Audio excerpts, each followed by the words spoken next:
Rosalee, I don't know where you come up with this stuff. The void? I don't know. Yeah, that's where everything comes from, right? It's my belief.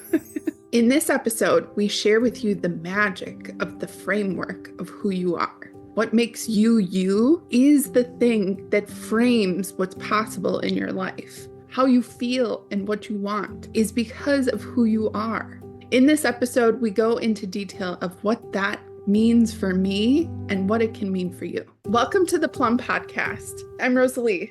And I'm Sarah. And we are the Plumb Collective.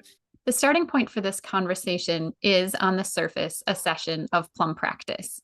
But the real starting point for this conversation and for the Plumb Collective as a whole is Rosalee's near-death experience. 3 ways to say my energy belongs in my body.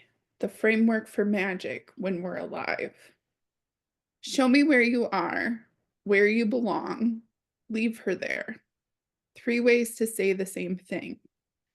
2 days ago, it was the 9-year anniversary of the Void Day.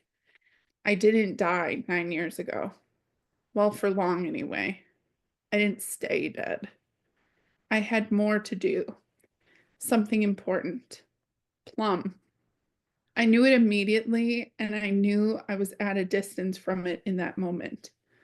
I couldn't hear with my ears, but I felt with my soul. Teachable. I knew I had to learn to teach. And I knew I had to learn and teach. Before that, I knew I had to get better. I had to live to experience Plumb for myself. I wanted to feel it in this reality. I knew it was possible, and I felt the gap. Where I was in the hospital bed, sure. But more so where I was energetically. The experience showed me where I was and how far I had to go to be where I belonged. Suitable, appropriate, advantageous, to be in a proper situation, to be properly classified. It required more of me. I had energy and beliefs about myself to shift. 3 ways to say my energy belongs in my body. The framework for magic when we're alive. I'm going to give my witness statement in a moment, where I'll say what I sensed and what I felt as I listened, and you can take a moment to notice what you sensed and what you felt as well. Well, I loved it. It feels very magical. I mean, the bread, I'm like, what is this going to be? 3 ways. Tell me the ways. And so I do want you to just repeat those 3 phrases again, if you don't mind. Show me where you are, where you belong, and leave her there. Okay. I need and want you to expand on more, and you don't have to do it now, but this is like, as I heard that, I was like, okay, I need way more. I want you to say way more about how those things are the 3 ways. And it doesn't have to happen right now. But that was the main thing that happened for me, was like, tell me more, please. I'm in this. And then my secondary experience was hearing you talk about the Void Day and the word teachable that you heard and felt on that day, which I've heard you talk about multiple times. But the way that you talked about where you were and your understanding of where you would need to be, I had not heard that before. Maybe you've said it before, but I haven't heard it before. Okay. It felt new to me. And so it just feels to me like there were 2 pages sticking together of the book that you're reading to me of your life, and you just unstuck them and showed them to me. So that was my experience of like, oh, this is new to me, and a piece of information that I wouldn't necessarily have guessed that was your experience. Can you say specifically what you're referring to? Just that you had an understanding, at least is how it sounded to me in the moment, of where you were and where you would need to be. You felt that gap, and you knew that it existed, that there was a gap, that there was somewhere that you were going, that you would need to be in order to realize this dream or to make it come to pass. I didn't know that you sensed that gap in that moment. And it also just has me curious of your sense of where you are now. And you don't need to say that, but it really does feel like another page unstuck itself from the book. And if there's anything else you want to say and share, I am wanting to hear it. So I open the floor to you. Well, thank you so much. I mean, I have talked about this, but when I've talked about it in the past, I've used the word gap, that there was a really big gap, or that I knew that there was a gap. And I guess that's how I've always talked about it. And so I assumed that you knew that Mm. that was Okay. from. I guess, yes, it is familiar, but then there is something about the way that you said it Yes. that felt new. I guess I didn't think I understood what the gap was. And not that I can write a dissertation on it now, but I have more of a sense of it. It gives me more insight into your level of awareness in that moment. I always know that you're aware all the time. So I'm not really sure, I guess, then what it is that feels new, but still something feels new. So I don't know. Well, I agree with you. So I'm not disagreeing. It's refinement. I've been talking about this for the entire time we've known each other. I've shared different tidbits about the experience with you, but there is something that happened for me. Well, it really happened because I've listened to your voice a million times. I know what you sound like, but there was something about listening to this recording of your voice in this moment that had me go like I have chills right now thinking about it. Oh, okay. This is where I belong. This is what I was feeling. This is teachable. I've always known from before the Void Day that I wanted to do something where I pictured myself with a little microphone. And I was on a stage and there are people in the audience and I'm fielding questions and I'm bringing people up onto the stage.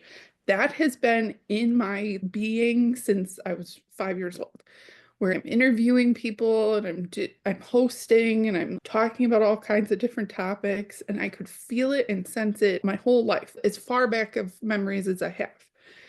And then I would have tastes of it. Like I taught hair color. I taught different things in salons for fashion shows and photo shoots. I taught at cosmetology schools. I've taught before and have had little inklings of that feeling, but it always felt like I'm not quite in the right spot. I'm in the area, but I'm not quite there yet. It's a very visceral feeling of clicking in or pegging the hole or that kind of sense of things. And I felt like I was just going around the area, but I wasn't quite there yet or something. And then when I woke up and was not able to hear with my ears yet, and I felt teachable, and I'm seeing all of these things happening and orbs in front of people, and I'm trying to piece together what happened. Simultaneously, I was like, oh, I'm here, and that's where I'm going. It was very clear to me. It was the first conscious sense of show me where you are, that I have somewhere to go, to be where I need to be, to do what I need to do. I knew that the word teachable meant I needed to be teachable. I needed to be willing to make mistakes and willing to learn and willing in a way I hadn't ever been willing, because I part of my mother's family and the legacy that it was like, if you're going to do something, do it right the first time or don't do it at all. So that prevents practice. You have to know that you have enough of the skills that you need to do the thing, which I did teaching hair color. I knew I could speak in front of people. I knew I was educated. I knew I could see color. I knew all of those things about myself before ever doing it. And I did it well. Or I never went to a fashion show. I went to mall fashion shows, but I never went to an actual fashion show before I decided that I could put on Fashion Week for the state. That's the kind of, I know I can do this without any practice or any witnessing of anybody else doing it. I knew that wasn't going to work here. All of it I felt instantaneously. It was just all there in that moment. I know that we've had conversations, very early Plum conversations, where I was talking about the gap and that I feel the gap narrowing. This awareness happened, or there was a period of time where I was setting alarms on my phone for very basic functions like eating and drinking water, because I knew that I needed to get more structure in that part of my life and that would inch me. When I'm giving recommendations or actionable steps to anyone that has a reading or has a clarity call with me, I know that those are simple actions that you can take that will move you to where you're going, to like where that spot is, where you belong. Show me where you are is this phrase that I felt, I don't know, early, very long time. And it's like, well, where are you? Are you in your body? Are you dissociated? Are you over there with someone else? Where are you? Is part of it. But then also, like, where are you in relation to your dream, to the thing that you want? So, like, how do you feel and what do you want is the axis of where you are in any given moment. So, that's one way to say that. And then where you belong is shorthand for me of when it feels clicked in, when it's like, oh, and it's those little shifts, those turning of the safe knob, the combination lock, where you're turning, and it's just one little click, one little click. It's like that's the little actions, that's doing an inventory, that's a magic list, that's all of the little things. Shows you something about where you are and where you want to be and what the gap is, what the distance is. And then for me, where you belong is just like point on that starting point where it's like, oh, now all these things open up for me, but they're not available to you until you shift yourself inside of yourself to a spot where then the things are. I knew that there was a gap of like where I was, who was around me, what was going on, what my beliefs about myself were. I am who I've always been in a lot of ways. And then there's a lot of things that I didn't have energetic boundaries. People were able to siphon my energy very easily. And there was a lot I needed to learn about that for myself before I could talk about it in any way that would be helpful to anybody else. I just knew that.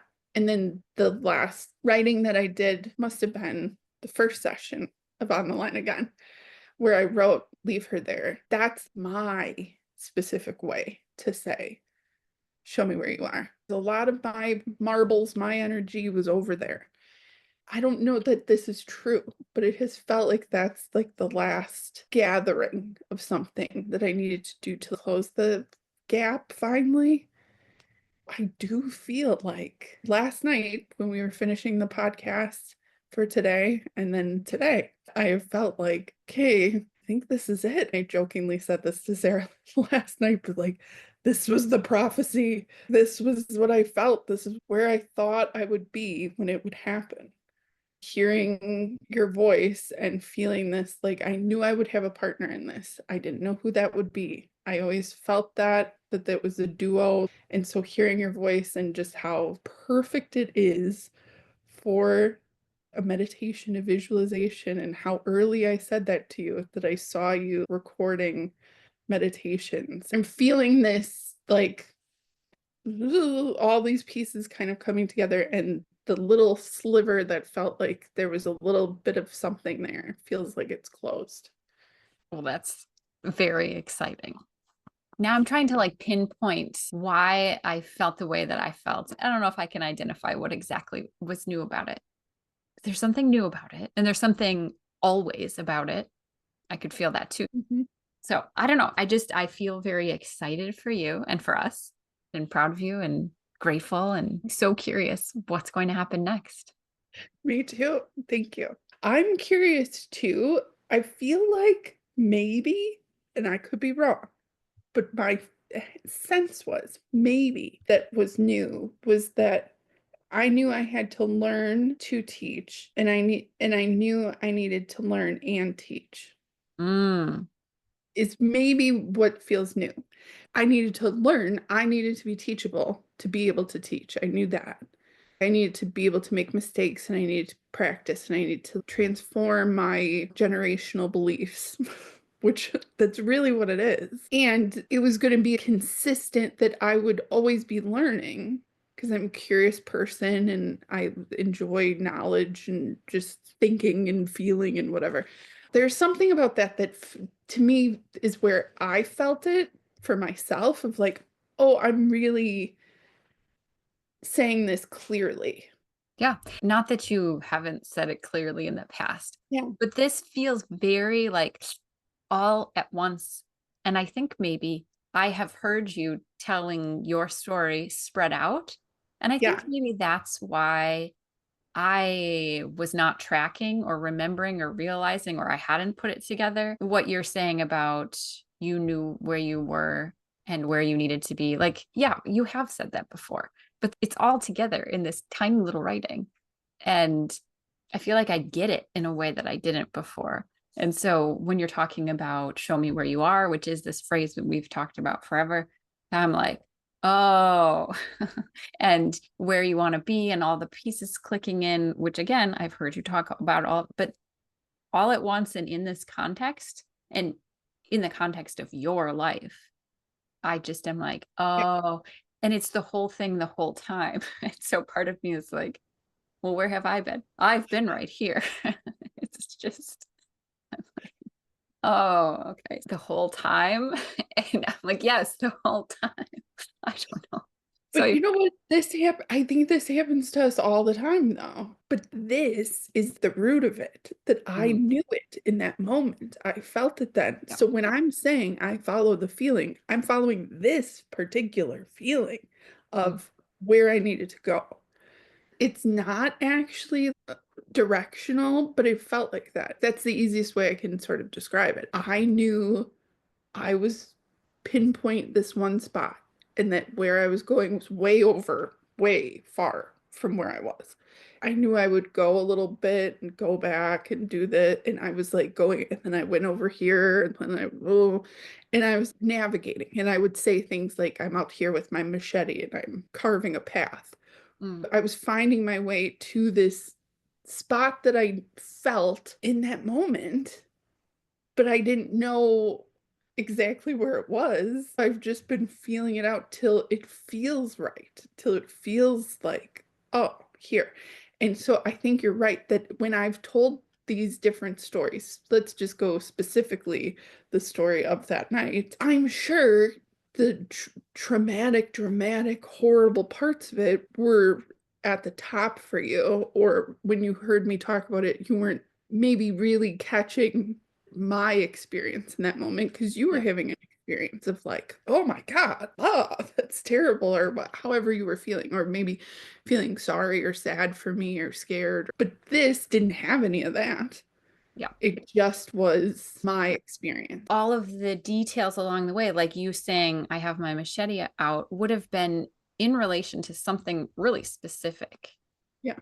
But to know there has this whole time has been a framework that I was aware of, but not really, I think. It had faded to the background somehow, or it was invisible to me, but known, but invisible. But you feel it, but I lose track of it because I'm always in the like, this is what's happening right now. The mouse and the owl thing that we often talk about, the zoomed in Yeah. and zoomed out. And so this does feel like the zoomed out. I'm thinking and feeling about if we've been traveling on this path and it was on a piece of paper, and then all of a sudden invisible ink of the road system Yeah. shows up. I'm like, oh, Yeah. that's how I feel. And I would bring that up when I would say something, and I knew that you couldn't see it or feel it the way that I did. And I'm so appreciative of you trusting me. Every time I've said hold the vision, this is what I'm talking about. Okay. It's like I saw something, and so I've held that vision. Yeah. And then I'm finding my way. Or when I'm reading someone's photos and I feel, or talking to you, and I feel something, when I felt inventory for you the first time, I felt you in the moment where you are. And I felt you after you did the inventory and what you got from it. I don't know the gap. I never know the gap. I'm so glad we're keeping talk. I was a little like, we should move on. And no, I retract that because this is important. I never know the gap ever for me or anyone ever, but I know where you are and I know where you could go, where your dreams are. Oh, And so I am telling you steps that you can take to from where you are to where you want to be.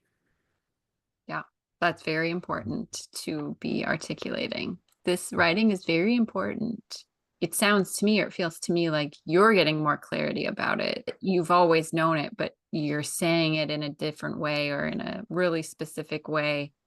And all of these other things, like now you're talking about in a photo reading, and it's like, well, you've always known that, but Yeah. now I it's in just didn't other. have the language, but Yeah, I've always known it. It's always been clear yeah, to me. I've always known that this yeah, is what I do. I yeah, felt like I tried to describe it, yeah, but this is weird. It's weird. It's yeah, out there. Like I get it. yeah. Well, I feel like like and also like, yeah, I know. That's the paradox I'm always in, where I'm like, holy fucking shit, this is amazing. This is so wild and so cool and so interesting. And it's my all the time. It's my everyday. So then it's like, is this just obvious to everybody? Is this Mm, normal? And then it's not. And then I'm like, oh, okay. So that's my experience literally all the time. yeah. Okay. Well, I feel like I understand your experience a little more. Oh, good. I'm really happy that I have the language to say, I never know what the gap is, where you're Yeah. going to take it, how it's going to go. I don't want to bring the religiousness into it, but it's like that's free will. That's like, I don't know. Who knows? I don't know why this is always the example, but it's just such a clear example. When you were saying about doing your inventory list and you're like, I got to write it down before the end of the night or however you said it. And I'm like, that's not part of that. If you get hung up on that, you're on a detour. You Yeah. detoured yourself if you're doing that. But I don't know it until you communicate something to me. And then I can go, oh no, that's not, you don't have to, that's not it. But it's something else. And then the more you were talking about it, I went, oh, that. Yep, there. I don't know that middle part. But when you say it, then I can go, no, yes, yeah, oh, yep, go, keep going. It's the hot and cold or hot Yeah. potato or whatever is how it feels to me. Ugh. Yeah. And that's Yeah. cool. And I have a lot. I know a lot about what it is, but then there's a lot that's like a mystery, which I think is cool and exciting and also annoying and frustrating because it's inevitable for me when you or someone actually does take my recommendations and start the actionable steps, and then I see you moving along your path. It really does feel like that. It's like, oh, you're getting closer, you're getting closer. There's inevitably a moment where I'm like, oh, you got it. You're there. That's what it feels like to me. Or when I've said to you, I wanted to do your photo reading, and I was like, you're not. Oh, now you're there. That's really what it is. Well, wonderful. Do you feel complete I for do. now? Yeah, for now. Okay. Well, I'm going to read mine. I will start with my bread. This isn't very personal. That's the thought I had when I was writing the very last sentence. I felt like I had missed the boat somehow, went on a path I didn't want. Too metaphorical to mean anything. But reading it back, I feel something else. It is personal. What could be more personal than understanding that I am in you and you are in me? I am drawn to what I recognize myself in. This is a very long prompt. I almost didn't choose this one for my list because it seems so long. But it was half of my bread last time, and it feels important. It feels like a doorway into something more. Recognize myself in. What do I mean by that? See myself. My reflection is there somehow. I look at whatever that thing is, and something in me says, and me too. That describes me too. Is this the point of life? I'm on a collector's mission, pocketing nuggets from the external world that feel connected to me somehow. Only for a large part of life, I don't realize that's what I'm doing. And then at some point, I figure it out, and suddenly I don't need to put all of those things in my pockets anymore because I know they're already a part of me. So there's no need to pick them up. external, external, external until, oh, it's actually all right here inside. And then I'm no longer on a collector's mission, but instead I'm making a field guide. All the things in the external world I notice myself in. And then maybe at some point I finally understand it's everything. I can recognize myself in everything. Everything is a mirror. I am in everything and everything is in me. This isn't very personal. That's the thought I had when I was writing the very last sentence. I felt like I had missed the boat somehow, went on a path I didn't want, too metaphorical to mean anything. But reading it back, I feel something else. It is personal. What could be more personal than understanding that I am in you and you are in me? I loved it. Is there anything you'd like to say? Mm, no. I can't get over the connections between our writing. The main part of my bread was my energy belongs in my body, the framework for magic when we're alive. So what that means to me is that when I was in the void, there was nothing. And that seems like that would be scary or bad or whatever, but it was like, no, there was nothing because it was everything. And there were no bodies and there was no color. There was no, I mean, it was nothing. There was no sound, but it was peaceful because it was everything. And so I could tell that it was awful stuff, but there was no judgment. It just was like, oh, on earth or in my body, that's not good. But here, I understand. And so hearing, oh, it makes me, hearing your writing, I'm like, yeah, you are in everything. And then the things that you like, that you're drawn to, that you are, ooh, this, that goes with your specific framework. If everything's possible, it's too much. It's too overwhelming. We have our age, our race, our body type, our hair color, our eye color, all of these details of the framework that takes everything and puts it into some little shape. And then when you're seeing that shade of blue, you're going like, ooh, me. And that is your framework because you could be anything. You could be everything. Well, then, so what do you want? How do you feel? What feels good to you to want? That's what we're here to do, I think. I believe. That's my assessment from where I went and what I felt. You wrote something so beautiful and so exactly what I was feeling. This is, to me, the most connected our writings have been in any Plumb practice, which is gobsmacking to me. I am so glad that you re-said that line. Can you say it one more time, please? My energy belongs in my body, the framework for magic when we're alive. Yeah, I definitely didn't get it when you said it in your writing, but in the context now and having you sort of re-explain it in what I wrote, I'm like, oh, I see. There's a pull in my writing to just be like, well, yeah, everything, anything. And it goes toward that flatlining feeling that you have previously talked about when you hear me talking about this kind of stuff, where I'm just like, oh, yeah, so then nothing matters. So then I won't choose anything ever. But with what you're saying about my body being the framework for magic while I'm alive, I instantly thought of a cookie cutter. And so if it's like there's the whole flat dough, you got to put the cookie cutter in there because that's the point of being here. Because when we're dead, then we're just going to be in the cookie dough. Exactly. I'm going to bring up I Heart Huckabees again, but in I Heart Huckabees, when they're talking about the blanket is the cookie dough. That's it, everything. It's all of it. So who are you? What do you want? And I will be as bold to say that the game we're playing of life requires you to cut the cookie dough, to put the cookie cutter in there. This is a new metaphor that we're exploring in this moment, but I feel like that's just being born. You're cut from the dough. Okay, so this is your little shape. This is what you got. This is the hand you were dealt. Okay, then what are you going to do with it? What do you want to do? How do you want to feel? What are the things? I would say probably most people don't choose and just are accepting what other people are choosing for them. Their non-choices have actually made choices that have set them on a trajectory, and they're just, this is where they are now.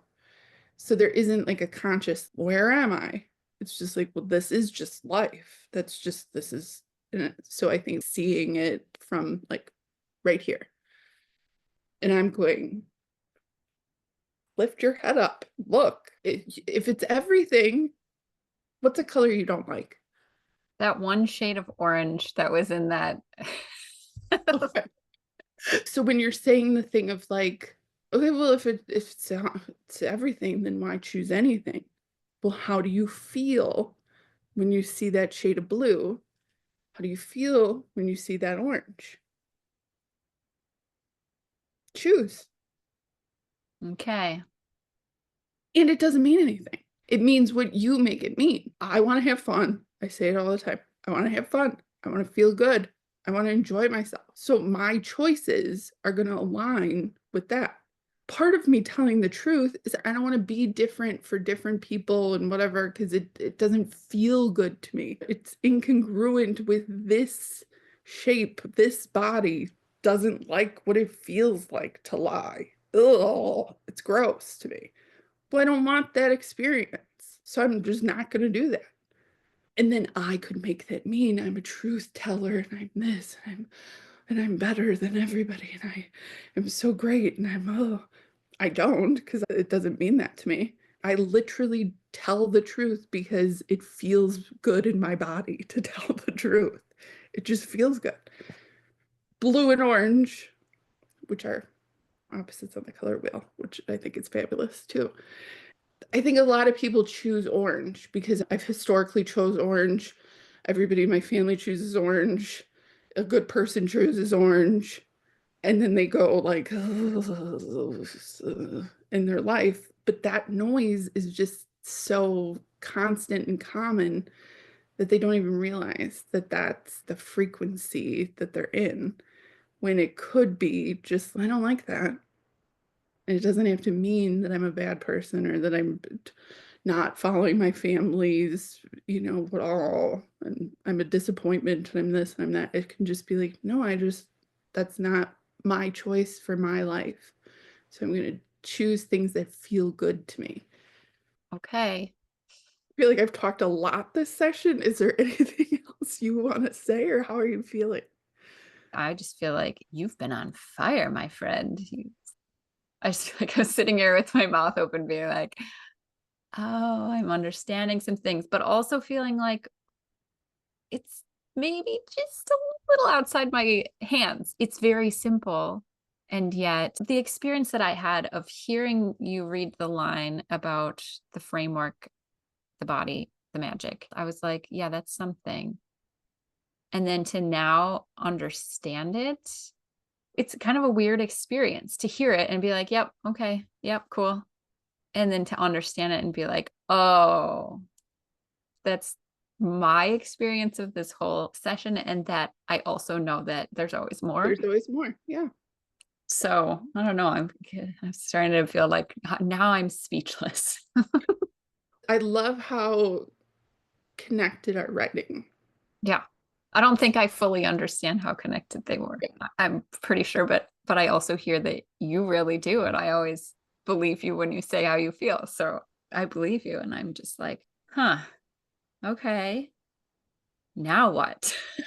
Like, what do we do now? I think it just unfolds like it Yeah. has been. It feels like, oh, everything's different now. And also everything's the same. I guess this is how we've been doing it. You're just aware. This is Yeah. how we've been doing it. Yeah. I just feel like tomorrow it's going to be different. Everything is, but then I'm like, okay, what am I going to do tomorrow? I have specific things that I'm going to do, and I'm going to do those things, and it is going to be the same. It's like I'm having like a vision of my day tomorrow, but there's also like a sparkly dust that's associated with my vision of the day that could or could not be there. But I don't actually know if it will be there or if it will change anything. How I think you could approach that is orange and blue, choosing. The choice then is You get to say that tomorrow there's going to be sparkle dust on everything, and that all the choices that you make, big and small, before you make that choice, just feel for a second. Simple shit. Before you eat breakfast, don't just automatically go to what you think you should have or what you always have or what is convenient. Or just give yourself a second to just go, how do I feel and what do I want? Okay. You And might then, have to remind me. oh, I will. It's not wrong if you choose the automatic track or the thing that just is the default or what you should do, but notice it and then notice how you feel. And it's those subtle little things of what do I want? What did you think you were going to have for breakfast tomorrow? What I always have, Rosalee, toast with peanut butter and jelly. When you wake up, just go, what am I in the mood for? What would taste good to me? Just maybe that. What if it's just that for tomorrow? Okay. I think that's a good idea. Okay. We'll start there. Yeah. And then I want up to date, moment by moment details. I want to be informed of what happens for you because I think it's really interesting. And anybody else that wants to participate in this, let me know. I'm curious about it. We're doing research and development. I love it. Is there anything else you'd like to say about your writing or your experience? I do feel that this was a magical and powerful session and conversation. And I'm excited for other people to hear it. And I'm excited for us both to hear it again. Me too. I'm excited to watch this session. Yeah. The recording will be the same, but you will be different. So you might have a different experience. And there's always more. That is something that I know about myself, and that is why it was so important for me to clear my fears around recording myself. Because I know that I write it, I say it, and you, the universal you, hears it maybe, a lot of the time not, but if it's recorded, I don't have to keep saying it. You can come back and listen to what I said again and go, oh, Yeah. oh. I want to know specifically to anyone who has listened to this, how did you hear the sentence about the framework and the magic? I just am curious if anyone would have a similar experience to me of hearing it and being like, oh, yeah, cool. That's very interesting and profound, and not really getting it until later. I'm going to read it one more time. Please. My energy belongs in my body, the framework for magic when we're alive. Rosalee, I don't know where you come up with this stuff. The void? I don't know. Yeah. Okay. That's where everything comes from, right? It's my belief. So this is the cookie dough. Yeah. All right. Well, thank you for this. Thank you. This was really fun. It was. My experience of being in this conversation was something of a mind blown emoji. I was having awarenesses, but also aware of the fact that I know all of this and it's simple and it's new and it's not new. When there's things that are this profound, when it's like the basis of human being stuff, it is so, so simple. And yet it requires us to hear it many times and think about it from many perspectives. It's something to be wondered about and considered and not squeezed tightly. It's just to be held sort of in the space and looked at and felt. There's a lot of ahas available inside of this session. We recommend for every episode of the Plum podcast and basically everything I ever say that you probably want to listen to it multiple times because most likely you didn't get it on the first listen. That just has been the experience of my life. That is not a slight on your comprehension or your capacity. It just is my experience. Every person I've interacted with my entire life doesn't really get it on first pass. and needs a little bit more time with the simple things I say. I think in the moment, your experience was thinking that you didn't know, and then also being like, yeah, I do know. And that sort of conflict between those two things was what seemed like was present in your experience. Now that you've had that experience and a bit of time has passed, when you listen to what I said again, instead of being in that back and forth with yourself, you might be able to actually hear the sentences that I'm saying. It might take a couple listens. The next time you hear it, it might be that like, well, how did I not hear this the first time? And that's a part of listening to me, I think, is that once you do get it, once it does sink into your system and you feel it in your bones and it's an embodied experience of what I'm saying, it will feel to you like you should have gotten it on first listen. If you can notice that that's the loop that you're in and just accept it and acknowledge it and be like, okay, and I want to actually hear what this is. I don't want to be in that sort of push and pull with myself. I just want to be present for the message. It's my belief that you'll then hear what I'm saying without that experience. Yeah, thanks. That's important for me to hear. To experience Plumb Practice for yourself, check out our description box where you'll find links to our free session of Plumb Practice called The Mirror, as well as the Plumb Practice membership. We'll also have links for how to book a photo reading and our online course, The Diner. The session of Plumb Practice that this conversation came from is part of a series of Plumb Practice sessions that is part of a new course that we're developing, and it's showing up session by session in our Plumb Practice membership. Our members are getting to see the development of this course, and it's been really interesting and fun to participate in the unfolding of this new course. And we're excited to share this course with you. Tune in next week for a new episode of the Plumb Podcast, where we'll have a new conversation from a new starting point. The conversation will be different, but we will always express ourselves authentically, and we create this space for you to do the same.